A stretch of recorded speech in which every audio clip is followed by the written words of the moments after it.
wisdom, prudentia, justice, justitia, temperance, temperantia, courage. fortitudo. Applying ancient philosophy to modern life, this is the Sunday Stoic.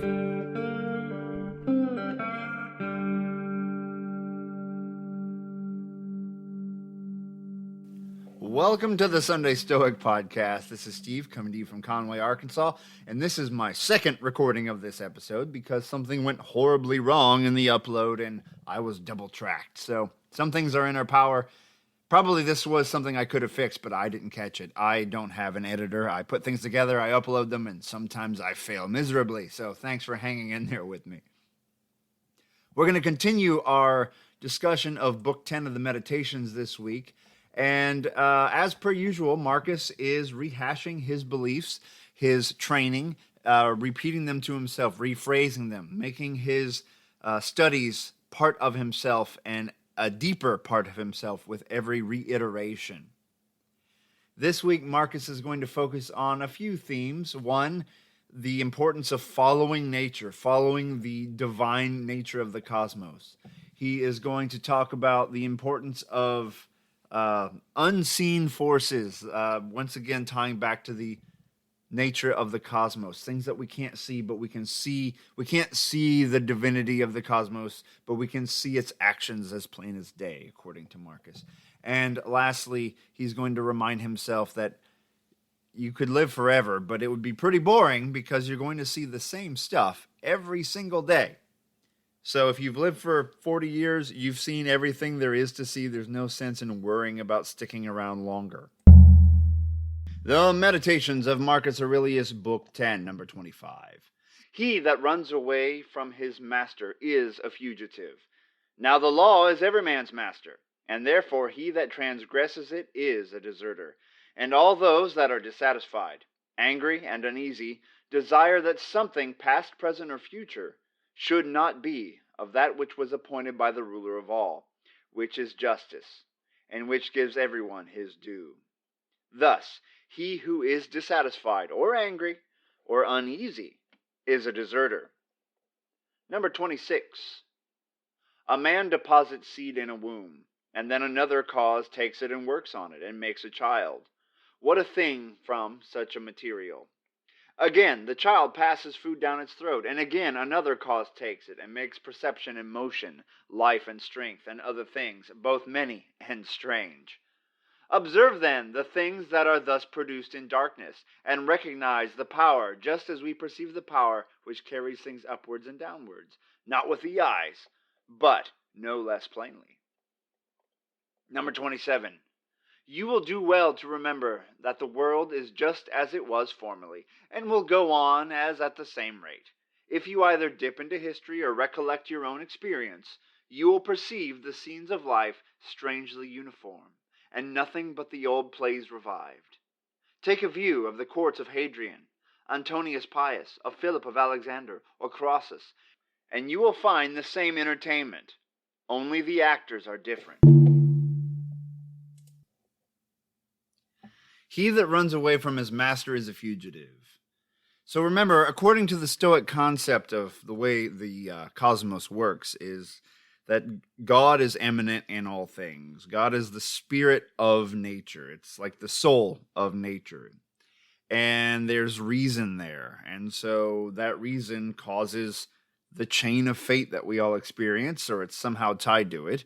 And therefore, everything that happens is for good reason, even if we can't see that reason ourselves. And so what he's saying here is, okay, if you violate the law, you're a deserter. And if you are unhappy or angry or even uneasy, that means that you desire something from the past be different, something in the present or the future be different than it is or might be.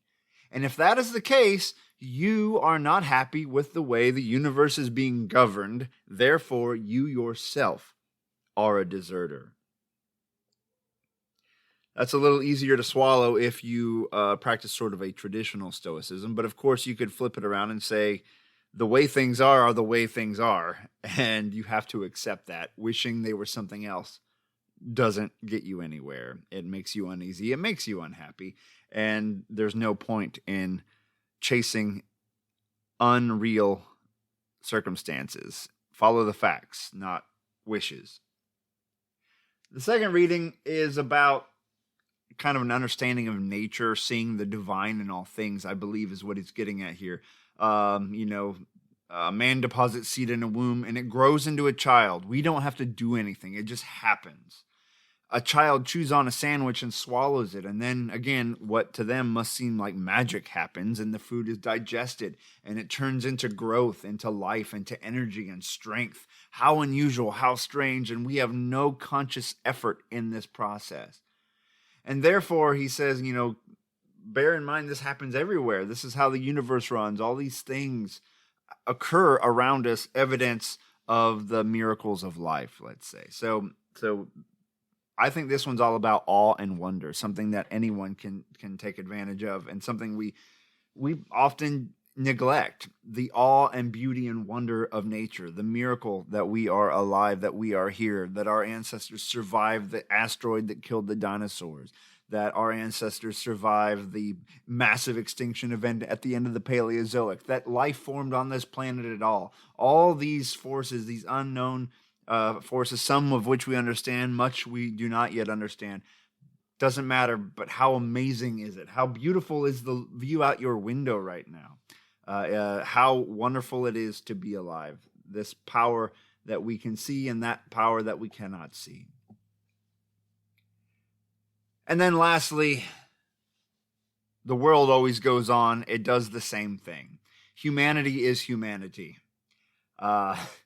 The scenes of life are strangely uniform. The same stuff happens over and over and over again. An aggressor invades a neighboring country. Someone has an affair. Someone falls in love. A child is born. Someone really wants to be rich and wants to accomplish it at all costs. Someone else lives a pious life. But these stories repeat over and over again. Much like we are in a play, we've been assigned a role, and the play is the same, just the actors change over time. So don't lament too much about living in the here and now. If you lived 100 years ago or 100 years from now, the same play would still be playing, just different actors would be on the stage. So be content with what you have. Don't be a deserter. Be content with what you have, but while you're here, enjoy the beauty, the wonder, the awe of the cosmos. And follow nature, live well, and seize the day. Carpe diem.